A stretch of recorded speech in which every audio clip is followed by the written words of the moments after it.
You would think that changing light bulbs, brake light bulbs, reversing light bulbs, indicator light bulbs on a Mazda Bongo would be dead simple, and so it should be.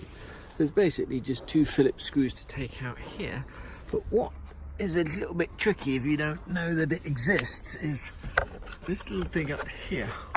Whoops, let's try not to drop that. This little thing here clips in to a clip just here.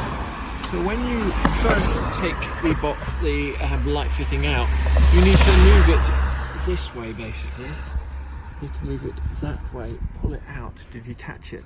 If you wiggle it and pull it, you're likely to either snap that fitting there or really struggle to get it off. So just bear in mind there's 2 screws to undo, but then you've got to move the whole light fitting out towards the road to dislodge it from here.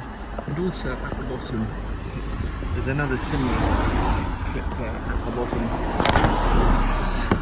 Just about to see that white clip there. If you was to get this light out, you end up pulling down here and cracking this bit of plastic. So just remember, when you put this light back in, you slide it in this way, pull it out that way to get it off, and click it in that way, and then put the screws in.